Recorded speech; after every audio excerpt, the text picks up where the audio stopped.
감사합니다. 우리 앞뒤로 한번 인사하겠습니다. 하늘 복을 풍성히 누리시기 바랍니다. 이렇게 인사하겠습니다. 하늘 복을 풍성히 누리시기 바랍니다. 아멘. 네. 반가운 얼굴도 보이고 감사하네요. 우리가 예수님을 믿게 된 과정을 이렇게 생각해 보면 그야말로 하나님의 은혜인 게 너무 많습니다. 저 같은 경우에는 저희는 이제 종가에 복음이 들어가가지고 이 나시 집안 자체가 예수를 믿기 시작했고, 그러다가 이제 저희 할아버지가 이제 고향을 떠나서 도시에 나와서 생활하면서 할아버지가 교회를 안 다니기 시작하셔가지고, 이게 청년들이 혼자 타지에 가면 신앙하기가 참 힘들거든요. 그래서 아버지도 신앙 안 하다가 제가 다시 신앙을 하기 시작했는데, 그 신앙을 시작하게 된 계기가 전에도 잠깐 말씀드렸지만 이 6살에 다시 신앙을 시작했습니다. 그때 저희 교회 100년이 넘는 교회가 저희 지역에 동네에 100년이 넘는 교회가 있었거든요. 네, 그때 당시만 해도 112년인가 뭐 그렇게 했다고 들었습니다. 그런데 이 교회에서 이제 여름 성경학교를 하면서 이제 선생님들이 북을 가지고 나오시거든요. 그때는 북을 빵빵 치면서 이제 며칠간 여름 성경학교 합니다. 모이세요, 모이세요 하는데 아이들이 막 그 북소리 때문에 재밌어서 쫙 따라가거든요. 근데 저도 탁 이렇게 보고 제가 꽂힌 게 뭐냐면, 이 북을 치는 분 뒤에 다른 선생님이 빨간 바켓을 들고 가는 거예요. 뚜껑 달린 거 있잖아요. 근데 그게 우리 어머니 갖다 줬으면 좋겠다 하는 생각이 든 거예요. 6살짜리가. 그래서 제가 그걸 쫄쫄쫄 돌아갔어요. 그래서 질문했죠. 선생님, 그 바켓 주는 거예요? 했더니 이번 성경학교 때 1등한 친구 주는 거야 하시더라고. 그래서 제가 성경학교를 등록하고 그때부터 열심히 다녀서 그 바켓 탄 사람이 그때 성경학교 때 한 30몇 명이 모였던 것 같은데 바켓 탄 사람이 딱 2사람이었어요. 그 아동부 맡은 담당 목사님 아들, 그 아버지 때문에 어쩔 수 없이 나와가지고 바켓 타고 제가 탔어요. 어떻게 탔냐면 일주일 동안 그때는 성경학교 일주일 했거든요. 언제 모였냐면 새벽 때, 유치부 성경학교인데 새벽에 모였어요. 새벽 6시에 새벽 예배 드리고, 그 다음에 11시 예배 드리고, 오후에 3시 예배 드리고, 요거 3개를 하루에 다 참석해서 7일을 해야 되는 거예요. 제가 그거 다 했지 않습니까? 왜냐하면 빨간 바켓에 현혹돼 가지고 그거 우리 어머니 드리면 너무 좋겠다. 그때 딱 어떤 시기였냐면 저희 아버지가 햄 공장을 부산에서 크게 했었거든요, 어릴 때. 그래서 제가 어릴 때는 금수저였습니다. 옷도 6살짜리가 사진 찍은 걸 보면 양복밖에 없어요. 양복밖에 안 입었어요. 근데 그때 마침 아버지가 사업이 부도가 나가 망해버리고 어머니가 가정살림을 책임지는데 어린 눈에 봐도 그게 너무 마음이 안 좋은 거예요. 그래서 이 빨간 바켓을 갖다 드리면 어머니 기뻐하겠지 하고, 그것 때문에 내가 예수를 다시, 우리 할아버지 때 끊겼던 그 믿음이 다시 시작되어서 저로부터 시작해서 저희 가족들이 싹 다 해서 우리 아이들까지 다 믿게 됩니다. 그러니까 저의 궁극적인 은혜는 예수께서 주신 거지만 저의 은혜의 계기는 그 빨간 바켓, 뚜껑 달린 빨간 바켓가 저와 우리 집안을 구원한 아주 소중한 겁니다. 여러분 예수를 믿게 된 계기도 그런 것들 다 있으시죠. 다 하나님의 은혜입니다. 제가 이 얘기를 들어보니 어떤 개척교회, 지금은 좀 이렇게 아름답게 섰습니다. 이제 그 교회 첫 장로님의 간증이었어요. 첫 장로님. 개척을 해서 첫 장로님을 세웠는데, 이 장로님이 예수의 옛자도 모를 때 이제 길을 걸어가는데 정말 바람 불면 날아갈 것 같은 여자가 뭔가 계속 나눠주고 있더래요. 이게 저 여자 어떻게 저렇게 사람이 조그맣고 말랐냐. 그 마음이 계속 들더래요, 마음에. 이게 너무 안 되는 거예요. 그래서 뭘 나눠주는가 보고 하나 받았어요, 자기도. 그랬더니 전도진 거야. 이 사람이 예수쟁이구나. 아우, 지 몸도 제대로 못 챙기면서 무슨 이 복음 전한다고 이게 너무 마음이 안 좋은 거예요. 그래가지고 주일날 꼭 오세요 하는 말 듣고 이렇게 보니까 전도지에 주소지가 있는 거예요. 이분이 주소지에 주일날 찾아갔다는 거 아닙니까? 너무 마음이 쓰이니까 불쌍한 마음에 탁 갔는데 아니나 다를까 그분이 그 교회에 있었어요. 근데 그 교회 담임 전도사인 거예요. 여자분인데 목사님 안 계시고 이분이 이 교회를 개척해가지고 이 심무하시는 담임 전도사님이었어요. 그러니까 또 진짜 바람 불면 훅 날아갔던 여자가 앞에 서가지고 막 복음을 설명하는데 다음 주에 안 나갈 수가 없는 겁니다. 그래가지고 이분이 나가가지고 이 교회 첫 세례자가 됐대요. 첫 세례자가. 세례받고 두 번째로 첫 집사도 이분이었어요. 첫 집사도. 그리고 첫 장로가 된 거예요. 교회 그만큼 아름답게 성장했다는 거 아닙니까? 그러면서 이 장로님이 그때 이제 지금은 목사님 되셨으니까 우리 목사님이 어찌 불쌍해 보이는지 모르겠더라면서 그 마음이 이 장로님을 구원하신 거예요. 그러니까 하나님이 하나님의 자녀들을 구원하는 방법을 보면 정말 다양할 뿐만 아니라 너무너무 기가 막힌 방법으로 각 사람을 구원해 내시는 걸 보게 됩니다. 여러분 예수를 제일 처음 알고 예수를 제일 처음 믿을 때는 어떻게 믿으셨어요? 알고 보면 다 하나님의 은혜입니다. 이제 이게 진짜 은혜 아니라고는 설명할 수 없는 우리의 믿음의 시작이 그렇습니다. 여러분 모태신앙 내가 탁 태어났더니 우리 엄마 아빠가 교회 다니더라. 여러분 엄마 아빠가 교회 다닌다고 다 자라서 교회 다니는 확률이 몇 프로 되는 줄 아세요? 안 됩니다. 얼마. 목회자 자녀들도 교회 안 다니는 교회가 얼마나 많습니까? 우리 아이들 때문에 요즘 저희 부부가 고민입니다. 이 아이들이 진짜로 엄마 아빠가 목사 부부기 때문에 교회 다니지 말고 예수님이 좋아서 다니는 아이들이 되었으면 좋겠는데, 그래서 그런 마음, 공부 얘기는 요즘에 잘 안 합니다. 왜냐하면 공부 얘기했다가 감정 상하면 믿음 얘기하면 안 듣거든요. 아예. 공부는 네가 알아서 하거라. 근데 신앙을 지키거라. 그 얘기를 계속 하거든요. 근데 진짜로 모태신앙인데도 불구하고 아직까지 교회를 다닌다는 것은 그게 진짜 하나님 은혜입니다. 왜냐하면 진짜 좋은 부모 만났다는 증거거든요. 다르게 얘기할 수 없어요. 진짜 믿음으로 본을 보인 부모를 만났기 때문에 오늘 내가 교회 다니는 겁니다. 그러니까 이제 부모님들 공격하는 게 아니고 모태신앙인데 아직도 교회 다니는 사람들 진짜 하나님 은혜라는 겁니다. 어쨌든 우리가 예수를 믿게 되는 과정은 이처럼 하나님 은혜 외에는 설명할 수가 없습니다. 여러분 구원 자체가 그렇다고 설명했잖아요. 지난 수요일 날 하나님께서 우리 죄를 십자가에 다 사하셨어요. 왜냐하면 우리 죄가 십자가 아니면 해결할 수 없을 만큼 크고 중요해졌기 때문에 내가 그렇게 잘못했나? 여러분 이 인류가 아직도 지구를 망치고 있지 않습니까? 우리 원래 있었던 생물 중에 하루에도 수십 종이 멸종한대요. 하루에도. 왜 하나님 만드신 이 생명이 멸종할까요? 사람 때문이 아닙니까? 오직 사람 때문에. 그러니까 우리의 인류의 죄를 따지고 보면 말할 수 없습니다.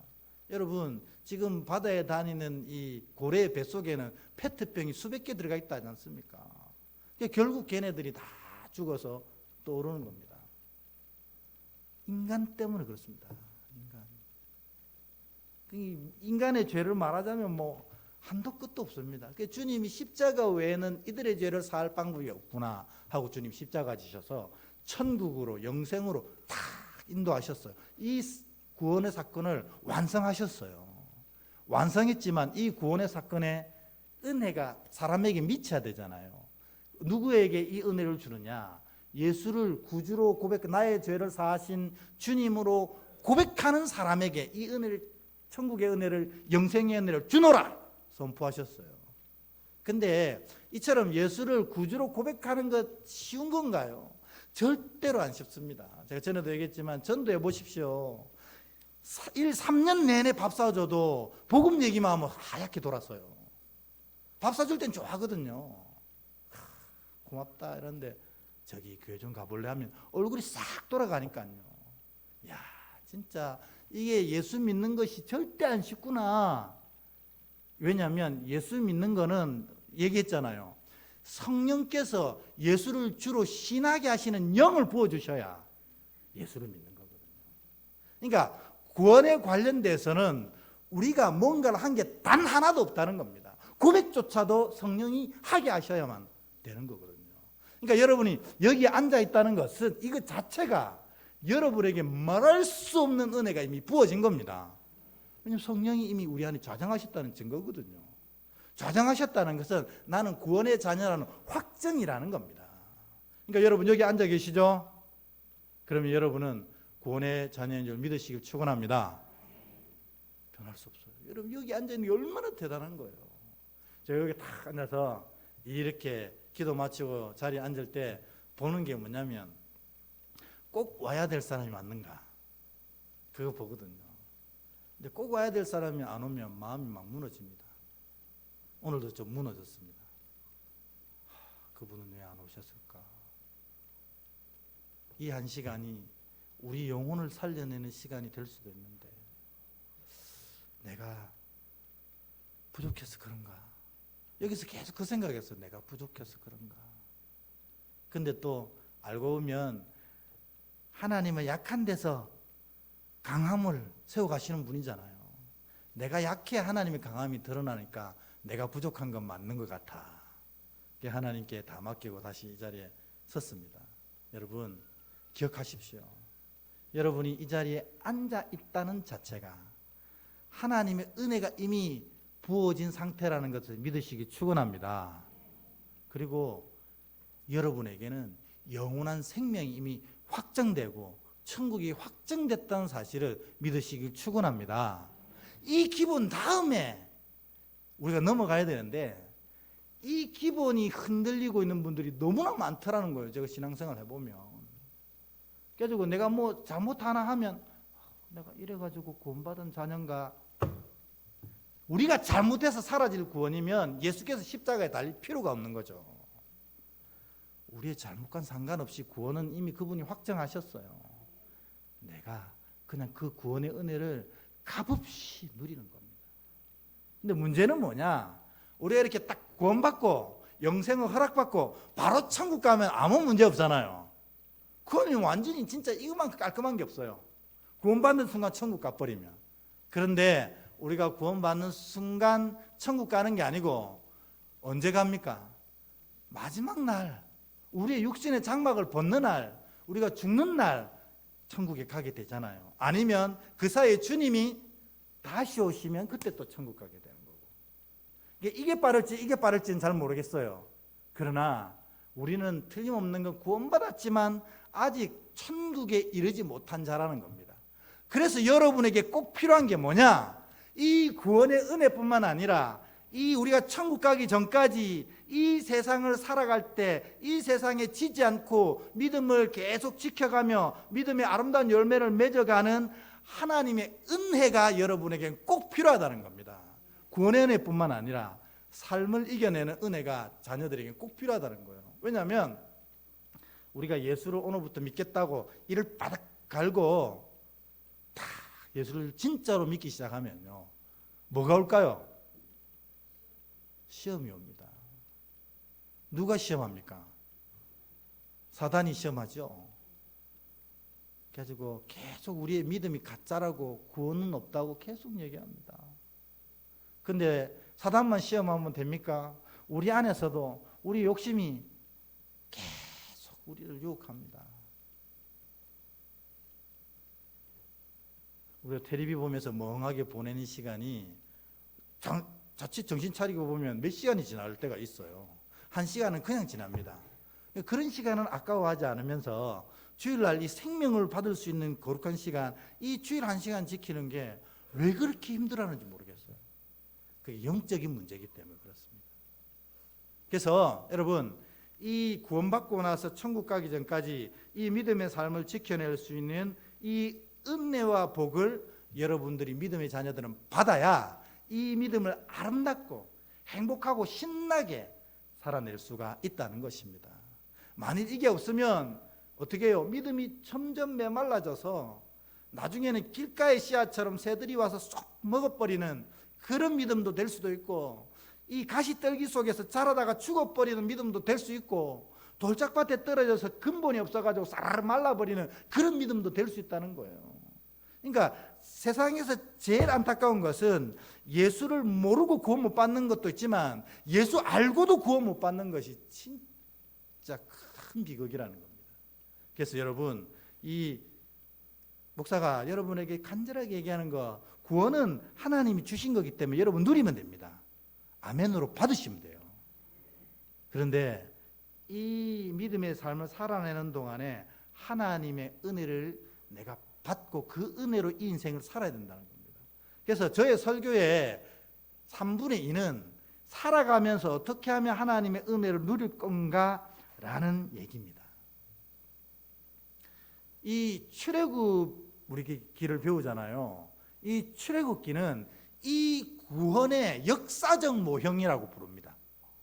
이 예수께서 우리를 구원하셔서 천국 백성 되게 하신 그 과정을 출애굽기에 그대로 그냥 역사적으로 표현한 거예요. 이스라엘 백성들이 죄의 노예로 있다가, 세상의 노예로 있다가 하나님이 모세를 부르셔서 이들을 구원해 내셨어요. 그 구원의 상징이 뭡니까? 홍해를 지나간 겁니다. 모든 죄가 다 씻겨지고 새로운 삶, 새로운 인격, 새로운 존재가 된 겁니다. 이게 십자가 사건과 똑같아요. 홍해를 가르는 사건. 근데 이 이스라엘 백성들이 이 죄에서 빠져나와서, 애굽에서 빠져나와서 바로 약속하신 가나안 땅, 천국으로 가버렸으면 아무런 문제가 없었을 거예요. 근데 그 사이에 뭐가 있었나요? 광야라는 것이 있었다는 겁니다. 우리가 구원받고 천국 가지 않고 세상에 살아가는 것하고 똑같은 삶을 이스라엘 백성들은 광야에서 살았어요. 그러니까 이 광야에서 이스라엘 백성들이 뭐 한 거냐면, 우리가 가나안 땅에 들어갈 때까지 우리의 모든 필요한 것을 채워주소서 하나님께 요구했어요. 그러면 우리가 진짜 예수 잘 믿는 사람, 하나님 잘 섬기는 사람 되겠습니다, 이렇게 얘기한 거예요. 그러니까 하나님이 그 얘기를 들으시고 이 광야의 인생 동안에 이들이 요구하는 것, 이들이 필요한 것 모두 다 부어주셨어요. 전 인류 역사 가운데 하나님의 기적을 이렇게 많이 경험한 민족과 사람이 있을까 싶을 정도로. 왜 그랬어요? 딱 나갔는데 광야니까 제일 먼저 뭐가 없습니까? 물이 없잖아요. 하나님 물 주세요. 반석을 치니까 물이 콸콸콸 쏟아나는 겁니다. 뭐 진짜인지 아닌지 모르겠지만 아직도 그 물이 흘러나오고 있대요. 우리 꼭 성지순례 한번 가서 확인해 봅시다. 그런데 이 물이 없으니까 반석을 쳐서 물을 주시고, 또 광야에 먹을 거 없으니까 배고프니까 어때요? 하나님이 아침에 자고 눈 뜨니까 뭐예요? 만나가 쫙 깔린 겁니다, 지면에. 그래서 한 사람도 굶어 죽는 사람이요, 200만이나 되는 사람이 한 사람도 굶어 죽는 사람이 없어요. 매일 배불리 먹는 거예요. 근데 인간의 욕심은 한도 끝도 없잖아요. 배가 부르고 나면 영양가 좀 챙겨주세요 이러는 거예요. 고기 좀 먹겠다고. 내가 애국 가마했을 때는 맨날 고기 가마 옆에서 배 터지게 먹었는데 언제 그랬냐고. 근데 우리가 항상 불만할 때는 없는 얘기 지내잖아요. 그래가지고 하나님께서 또 들어주셔서 저녁 되면 어떻게 해요? 메추라기 때가 하늘에서 빛처럼 내리는 겁니다. 그래가지고 입에서 고기 냄새가 날 정도로 그렇게 먹이셔요.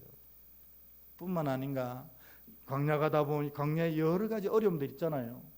뭐 다양한 어려움이 있지만 불뱀을 만나고 사막뱀을 만났어요. 여러분, 세상에서 독이 제일 강한 뱀이 사막뱀입니다. 왜냐하면 사막에서 먹이 찾기가 쉬워요, 어려워요? 그러니까 한번 딱 먹이 찾았으면 반드시 먹어야 돼요. 그러니까 독이 제일 강한 거예요. 살짝 스쳐도 그냥 죽는 독. 그 불뱀이 이스라엘 백성들을 덮쳤어요. 왜일까요? 이스라엘이 교만하고 하나님께 불평불만으로 믿음의 삶을 지키지 않으니까 불뱀이 그렇게 공격합니까? 이건 착각입니다. 그렇게 얘기하시면 안 돼요. 광야에 있었기 때문입니다. 물론 그런 부분이 없지 않아 있겠지만 우리 하나님 그렇게 쪼잔한 분 아닙니다. 우리가 다 하나님 쪼잔하게 만드는 거예요. 자기가 잘못해놓고 내가 잘못해서 하나님이 이 벌 주셨나 이렇게 하고 있는 겁니다. 그건 세상이 말하는 신이고 우리 하나님은 아빠입니다. 아빠. 어리석고 못난 짓 하면 어떻게 해요? 크게 귀여운 거예요. 어저께 토요학교에 보니까 이제 사진에 보니까 하율이도 토요학교에 올라와 있더라고요. 근데 제가 너무 보면서 웃었던 게 뭐냐면 하율이가 제일 열심히 듣더라고요. 눈 동그랗게 해가지고. 소율이. 네, 하율이가 누구야? 네, 소율이가 눈을 동그랗게 뜨고 보더라고요. 이게 막 귀여워서 죽겠더라고요. 하나님 우리 보실 때 똑같지 않겠어요? 예수님이 하나님은 너에게 아버지 아니다, 아빠다 이렇게 했습니다. 아빠. 아람으로 아빠예요. 아람어 아빠는 한국어의 음가와 뜻이 똑같은 말입니다. 그 뭐냐면 우리가 아빠 하는 것하고 아람어로 아빠 하는 것하고 똑같단 말이에요.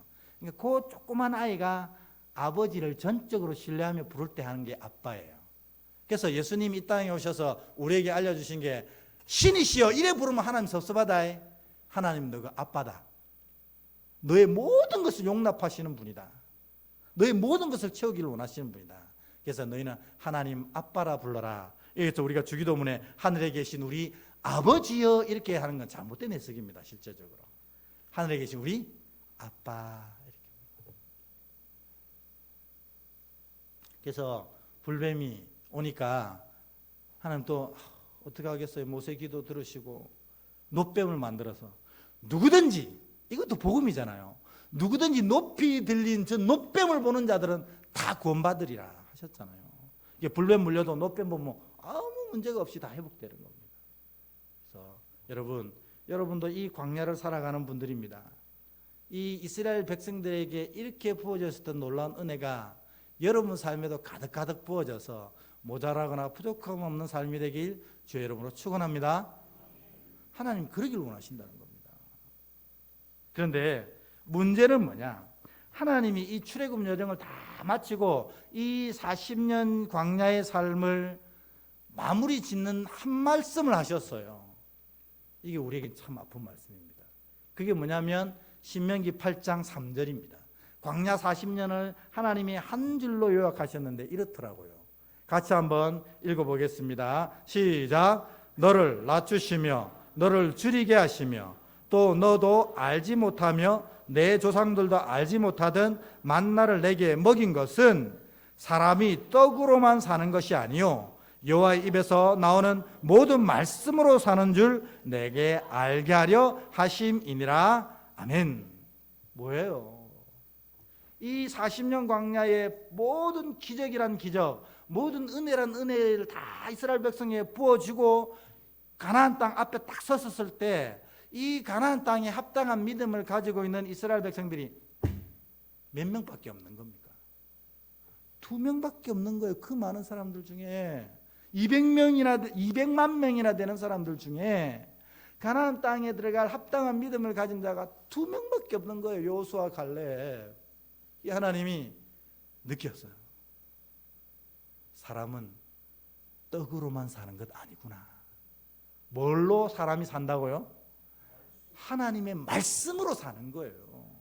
그러니까 여러분들이 구원받으셨잖아요. 그러니까 천국 가기 전까지 이 인생을 진짜 하나님의 은혜와 복으로 이겨내고 영광스러운 천국에 들어가려고 하면 세상이 원하는 떡도 필요하지만 진짜로 우리가 필요한 건 뭐냐면 우리 심령에 새겨질 하나님의 말씀이 있어야 이 인생 여정을 이겨낼 수가 있다는 것입니다. 그래서 개신교회는 모든 형식을 다 버렸습니다. 그리고 이 예배 가운데 가장 많이 자리 차지하게 한 게 뭡니까?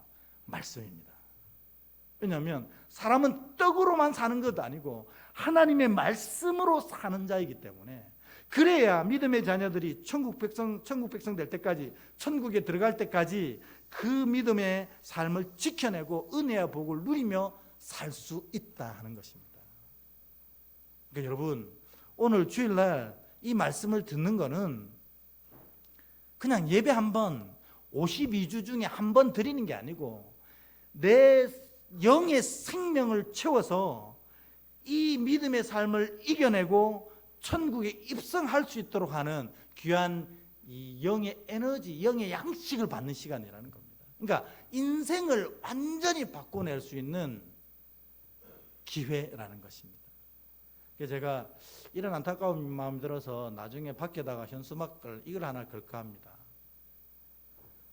주일 예배 1시간이 당신의 인생을 바꿀 수도 있습니다.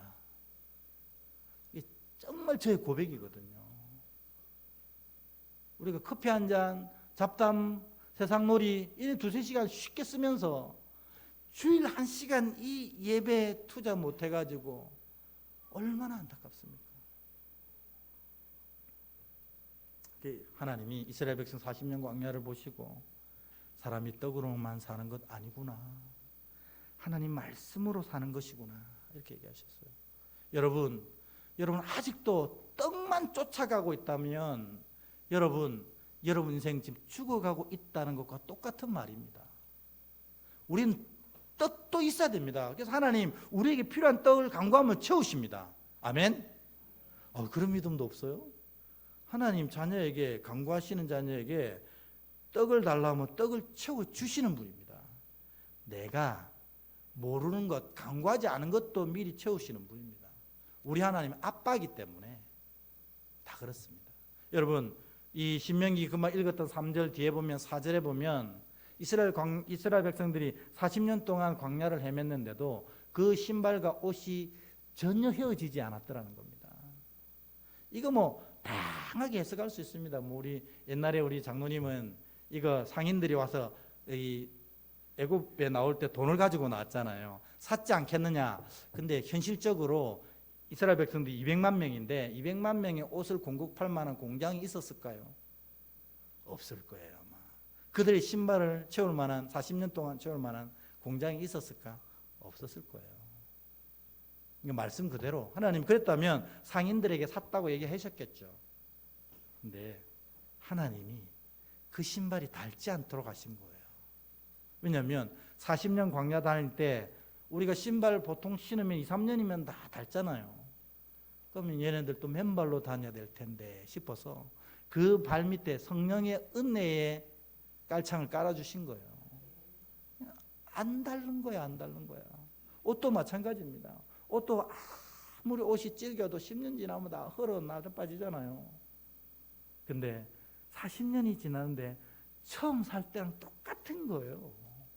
성령께서 다 다려주셔가지고.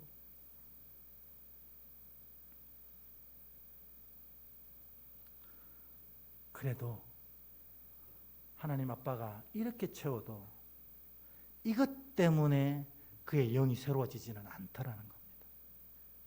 우리 영을 새롭게 하고 천국에 가게 하는 것은 오직 뭐예요? 하나님의 말씀이더라. 그래서 여러분 이 말씀을 들으셔야 됩니다. 말씀을. 그 말씀은 귀로 듣는 게 아니고 눈으로 듣는 겁니다. 저를 뚫어지라 보셔야 돼요. 입으로 나가는 게 아니고 눈으로 나가거든요. 그래서 이 이스라엘 백성들이 이 광야 가운데 믿음을 실패했어요. 그래가지고 첫 언약이 파기됩니다. 사실은 첫 언약이 뭐냐면 이스라엘과 하나님 사이의 계약이었거든요. 나는 너희의 하나님이 되어줄 테니 너희는 내 말을 잘 들으라. 이게 첫 언약이었어요. 그게 어디에 나오냐면 예레미야서 7장 22절 23절에 보면 그 첫 언약의 내용이 정확하게 기록되어 있습니다. 예레미야 7장 22, 23. 우리 같이 한번 읽어볼까요? 시작. 사실은 내가 너희 조상들을 애굽 땅에서 인도하여 낸 날에 번제나 희생에 대하여 말하지 아니하며 명령하지 아니하고 오직 내가 이것을 그들에게 명령하여 이르기를 너희는 내 목소리를 들으라. 그리하면 나는 너희 하나님이 되겠고 너희는 내 백성이 되리라. 너희는 내가 명령한 모든 길로 걸어가라. 그리하면 복을 받으리라 하였으나. 아멘. 이게 첫 언약입니다. 너희가 내 명령을 지키면 너희는 내 백성이 되고 나는 너희 하나님이 되어서 너희 삶에 놀라운 복을 채우시겠다. 이게 첫 언약이었어요. 그러니까 이 언약의 쌍방 계약은 이렇습니다. 하나님은 하나님 되어 주셔서 복을 주시고 보호하시고 인도하시고, 이 백성들은 그 하나님 앞에 하나님 명령을 따르고, 이 두 가지 계약으로 완성됐어요. 근데 이스라엘 백성들이 이 계약을 안 지킨 겁니다. 그러니까 당연히 이 계약이 깨어진 거예요. 그러면 계약 파기, 너희랑 관계 끝 이러면 되는데 하나님은 아빠시기 때문에 그게 안 되는 거예요. 그러니까 새 언약을 또 만드신 겁니다. 그 새 언약 내용이 어디 나오냐면 예레미야 31장 31절 32절에 보면 새 언약에 대해서 얘기합니다. 우리 같이 한 번 더 읽어보겠습니다. 시작. 여호와의 말씀이니라. 보라, 날이 이르니니 내가 이스라엘 집과 유다 집에 새 언약을 맺으리라. 이 언약은 내가 그들의 조상들의 손을 잡고 애굽 땅에서 인도하여 내던 날에 맺은 것과 같이 아니할 것은 내가 그들의 남편이 되었어도 그들이 내 언약을 깨뜨렸음이라. 여호와의 말씀이니라. 아멘. 첫 언약을 너희가 깼다는 거죠. 그래서 이 첫 언약으로 안 되니 새 언약을 주겠다, 이렇게 얘기하시는 거예요. 그러니까 언약은 사실 정확한 단어로 번역하면 계약이거든요. 계약. 그러니까 하나님과 사람 사이의 계약입니다. 계약은 쌍방 간의 합의를 거쳐서 맺어지는 것이고 쌍방이 지켜야 완성되는 거예요. 근데 이스라엘이 계약을 어기니까 계약이 파기됐어요. 하나님이 새 언약을 주셨는데 그 새 언약의 내용이 뭐냐? 그게 오늘 읽었던 고린도전서에 바울이 얘기하는 거예요. 다 읽기는 그렇고 고린도전서 2장 4절 5절 두 절 읽어보면 새 언약의 핵심이 뭔가 정확하게 나옵니다. 이 부분은 여러분 분명히 정신 차리고 들으셔야 돼요. 새 언약의 내용 고린도전서 2장 4절 5절 같이 읽습니다. 시작. 내 말과 내 전도함이 설득력 있는 제의 말로 하지 아니하고 다만 성령의 나타나심과 능력으로 하여 너희 믿음이 사람의 지혜에 있지 아니하고 다만 하나님의 능력에 있게 하려 하였노라. 아멘.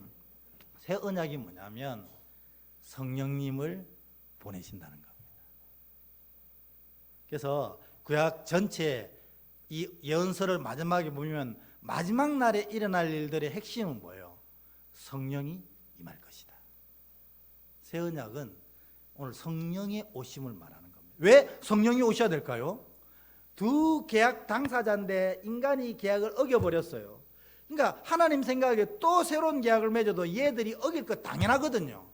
이게 참 안타깝습니다. 하나님 보실 때 이미 이 언약을 지키기 힘든 백성이라는 거 아신 거예요. 그래서 여러분, 사람은 믿으면 안 됩니다. 사람은 사랑하면 됩니다. 사랑해주면 돼요. 근데 우리 눈물이 씨앗이 되는 게 뭐냐면 사람을 믿기 시작하면 눈물이 씨앗이 되는 거예요. 왜냐하면 그 사람은 결국 넘어지고 본성을 드러내기 때문에.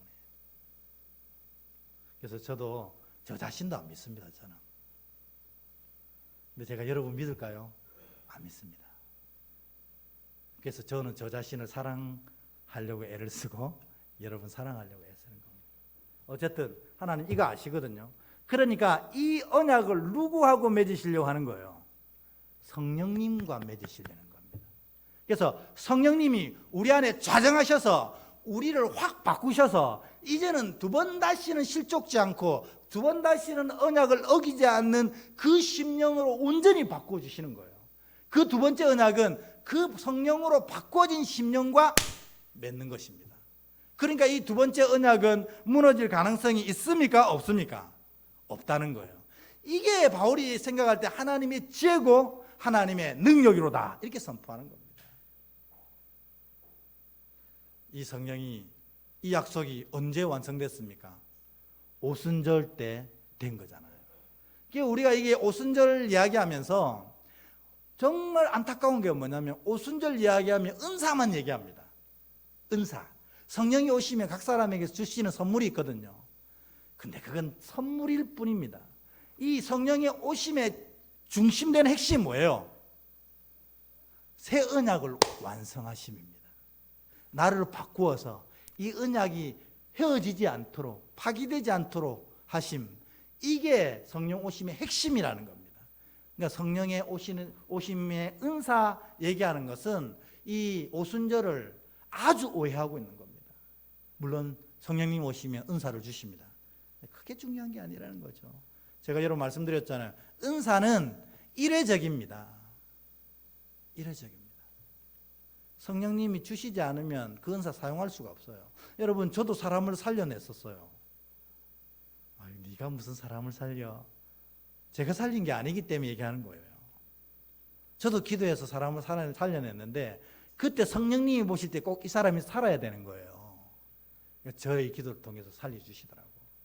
저도 여러 사람을 낫게 했습니다. 병원에서도 안 되는 거를 제가 기도해서 나았습니까? 아닙니다. 제가 그때 도구가 되어서 하나님이 이 치료의 은사를 주셔서 그에게 기도했더니 그가 나았어요. 네, 그렇다고 저한테 오시면 안 됩니다. 성령님이 주실 수도 있고 안 주실 수도 있어요. 성령의 은사는 일회적입니다. 그러니까 뭐 자기가 은사자라고 소리치는 사람들은 내가 볼 때는 참 착각도 유분수다. 다 착각입니다. 은사는 주실 때만 하는 거예요. 근데 성령의 주된 사역은 이 계약을 완성하시는 거예요. 우리의 영혼을 바꾸어서 다시는 범죄치 않고 하나님의 말씀을 어기지 않고 그 길을 갈 수 있도록 우리 마음을 바꾸어 주시는 게 오순절 성령 은사의 핵심이라는 겁니다. 그러니까 우리가 성령의 부어주심, 우리 이거 부흥이라고 부르거든요. 부흥은 성령이 임하셔서 내 영혼을 바꾸어 주시는 걸 부흥이라고 불러요. 그러니까 이 부흥을 사모하고 간구해야 되는 겁니다. 그래야 이 계약이 완성되니까. 그리고 두 번째 오해가 뭐냐면 성령 기도하면 온다 이렇게 얘기합니다. 마가다락방에 120명의 제자들이 열심히 기도해서 성령이 임하신 거 아니냐? 그럴 수도 있습니다만 성령이 오신 건 기도 때문에 오신 거예요? 약속 때문에 오신 거예요? 약속 때문에 오신 거예요. 그러니까 기도하는 자보다 말씀을 지키고 따르는 자에게 성령이 더 충만하게 임하시는 거예요. 기도는 그 말씀을 받은 자들이 이 말씀을 지킬 수 있는 힘을 얻는 겁니다. 그래서 이 새 언약을 완성하심, 이게 바로 이 성령 오심의 핵심이라는 겁니다. 오늘 이 자리에 계신 여러분 중심에 성령이 충만히 임하시길 축복합니다. 이게 믿음의 핵심이거든요. 이게 안 되면 우린 잘하다가 실족하고 잘하다가 넘어집니다. 성령님이 조정하셔야 됩니다. 이 성령님이 오셔서 하는 일이 뭔지 아세요? 요한복음 14장 26절 제가 읽겠습니다. 시간이 없어서. 요한복음 14장 26절 보혜사 곧 아버지께서 내 이름으로 보내실 성령 그가 너에게 모든 것을 가르치고 내가 너에게 말한 모든 것을 생각나게 하리라. 성령님이 우리에게 오시면 말씀을 늘 생각나게 하신대요. 왜 그래요? 이 언약을 지키게 하시려는 겁니다. 그래서 이 언약에 벗어나지 않도록 하시는 게 성령의 역할입니다. 두 번째로는 길과 진리와 생명이신 그리스도께로 우리를 인도하신다는 겁니다. 요한복음 16장 13절입니다. 제가 읽겠습니다. 그러나 진리의 성령이 오시면 그가 너희를 모든 진리 가운데로 인도하시리니 그가 스스로 말하지 않고 오직 들은 것을 말하며 장래의 일을 너에게 알리시리라. 아멘. 진리로 우리를 인도하신데 그 진리가 누구예요? 예수님 얘기하셨잖아요. 내가 길과 진리요 생명이다. 예수께로 우리를 인도해 가시는 분이 성령님입니다. 그래서 이 새 언약을 완성하게 하시는 분이라는 겁니다.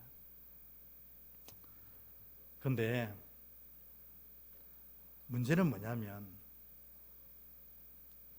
우리가 새 언약의 백성인데 아직도 옛 언약의 백성처럼 살아가는 겁니다. 이게 오늘날 그리스도인들의 가장 안타까운 면입니다. 그게 뭐냐면 아직도 광야의 생활처럼 풍성한 은혜는 강구하는데 그 약속을 지키는 데는 주섬주섬한다는 겁니다. 머뭇머뭇한다는 거예요. 우리는 새 언약의 백성입니다. 그래서 예수 성령께서 오셔서 우리의 영을 바꾸어 주시고 우리의 삶을 온전하도록 인도하셔서 천국으로 이끌어 가시는 자입니다. 그래서 우리는 이제부터는 성령님께만 순종하면 모든 어려움을 이기는 힘과 피할 길을 얻게 되고, 성령님께만 순종하면 이 구원의 놀라운 사역을 완성해 천국에 들어가는 놀라운 은혜를 누리게 된다는 겁니다. 근데 문제가 뭐냐? 우리가 아직도 새 언약의 백성인데도 불구하고 성령께 온전히 집중하지 못하는 그런 믿음의 태도를 보이고 있다는 게 문제라는 겁니다.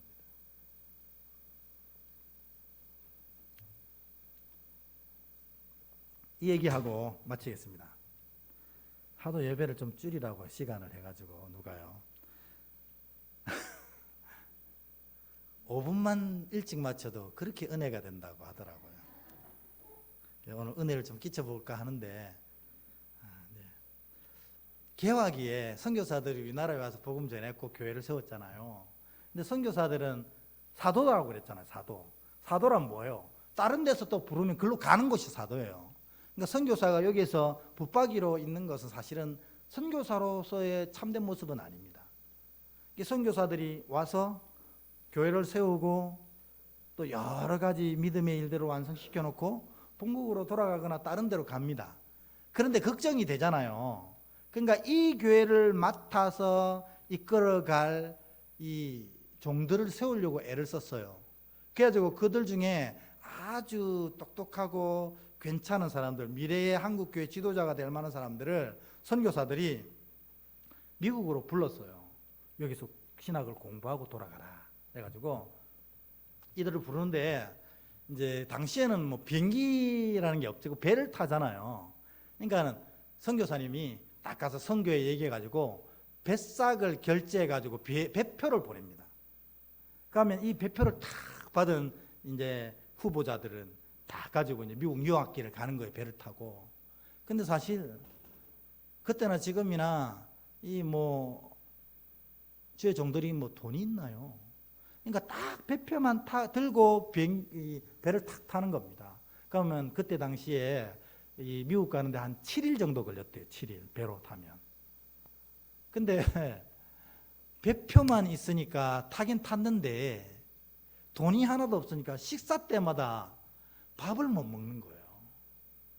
그러니까 처음에는 이렇게 저렇게 돌아다니다가 나중에 너무 배고팠고 식당 힐끔힐끔 보다가 막 7일 동안 쫄쫄 굶으니까 피골이 상접하지 않겠어요.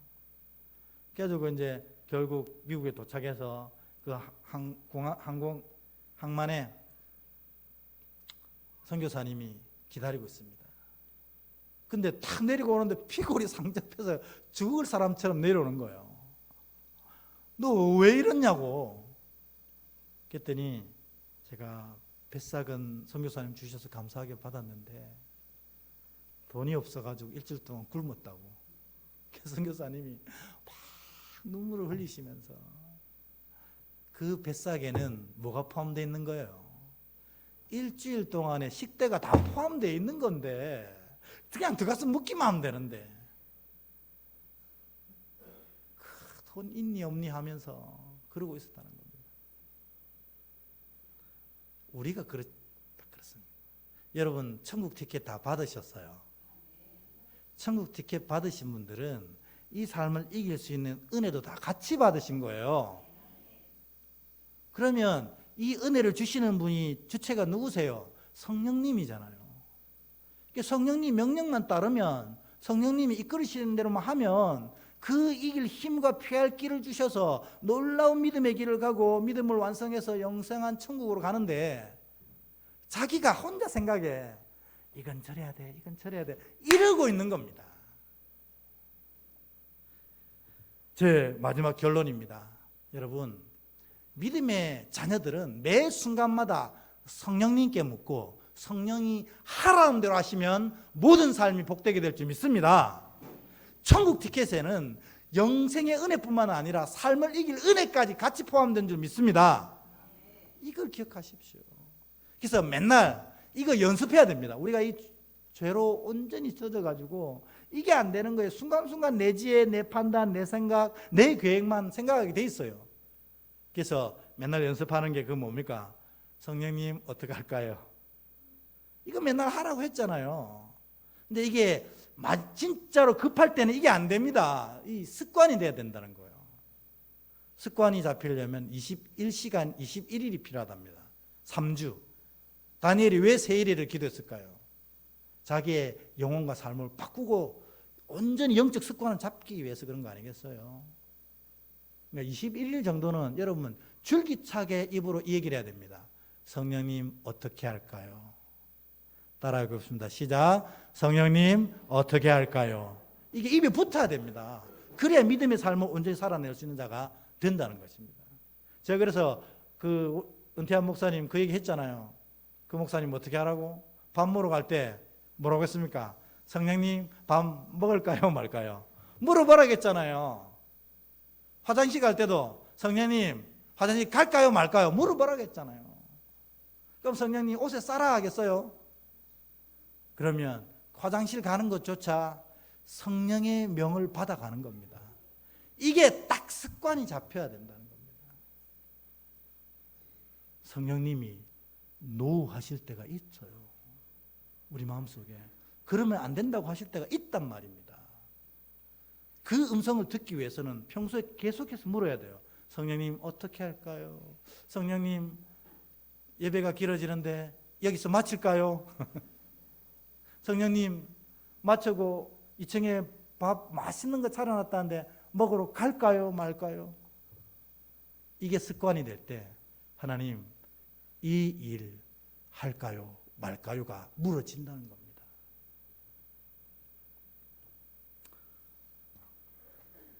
다시 한번 얘기해 드릴게요. 이러면 안 되는데 이게 노파심인 것 같아요. 이게 뭐냐면 여러분 우리는 구원받은 자입니다. 아멘. 구원받은 자는 천국 티켓뿐만 아니라 이 삶을 이길 수 있는 은혜의 티켓까지 받은 줄 믿습니다. 이거 하시는 분이 누구라고요? 성령님입니다. 그래서 끊임없이 성령께 여쭙는 게 사실 믿음의 삶의 전부입니다. 그래서 입에 늘 이게 붙어야 돼요. 성령님 어떻게 할까요? 성령님이 하라 하면 말 하고 하지 말라 하면 딱 끊는 겁니다. 그게 믿음의 삶이고 복을 누린 삶이고 천국 가는 삶입니다. 여러분 모두가 날마다 성령께 이 질문이 굳어져서 놀라운 은혜의 길을 완성하시는 복된 자 되시길 축원합니다. 오소서 진리의